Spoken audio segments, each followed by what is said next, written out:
God of War Ragnarok is everything one could possibly have hoped for from the sequel to 2018's God of War. It's faster, smarter, and decidedly more savage than its predecessor. I feel no hesitation whatsoever in saying that this is the best PlayStation exclusive since The Last of Us Part 2. It's a truly stunning achievement of interactive storytelling that boasts world-class visuals, top performances, and impressively slick combat and exploration that improves on the original game in every conceivable way. Kratos zips across the battlefield with surprising speed for a man of his size, throwing his full weight into every swing of the axe and pounding of the fists. You get access to the Leviathan Axe and Blades of Chaos almost immediately this time around, offering a much greater range of combat options from the very start. The Blades of Chaos in particular have been massively improved, being able to switch between the two deadly weapons on the fly for devastating elemental effects and wince-inducing finishes. As far as combat is concerned, it's more of a refinement than a complete overhaul, but I dare say the changes are so impressive that 2018's God of War may genuinely be a pain to go back to after this. There's also a third weapon you'll get later in the game that I won't discuss too much because you'll need to experience it for yourself. Trust me though, it's an absolute blast and a welcome addition to Kratos' bag of tricks. Kratos doesn't just use his arsenal for caving in skulls, by the way. Like the last game, his weapons also play a part in the game's many puzzles, some of which are really rather fiendish.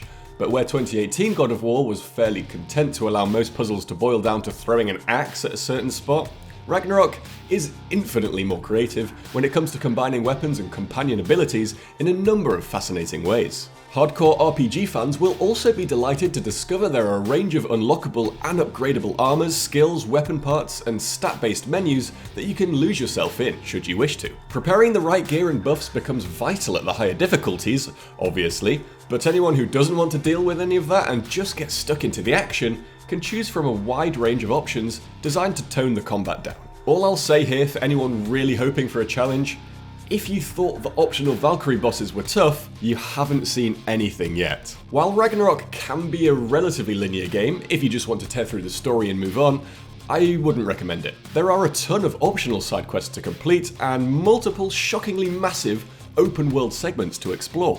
These areas are all roughly the same size, if not bigger than the last game's Lake of Nine, each filled with their own unique surprises, puzzles and stories. These are major distractions from the main quest, as the sheer volume of things to see and do will constantly drive you to push on and explore every inch of the Nine Realms. And the optional content just keeps coming.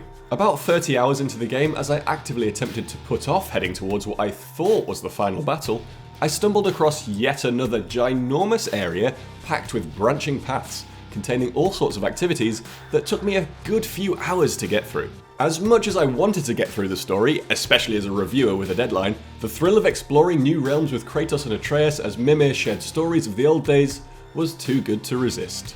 As I'm sure you've already gathered from the trailers, Ragnarok is a dazzlingly beautiful game, but I think you'll all be shocked by just how consistently stunning and wonderfully creative it is. Even after 40 hours clocked, it was capable of genuinely surprising locations and vistas that left my jaw on the floor. From frozen lakes and crumbling ruins to the realms of lava and sentient forests, the sheer level of variety in Ragnarok is nothing short of dizzying. If you're anything like me, your screenshot button is going to take an absolute beating. God of War Ragnarok is a fantastically impressive sequel that delivers in every conceivable way. It expands on and improves the formula established in 2018's God of War hugely, offering up blistering action, gut-wrenching twists, and truly cinematic boss battles with real emotional heft behind them. This is a high-stakes, high-fantasy rollercoaster from start to finish, and an instant PlayStation classic.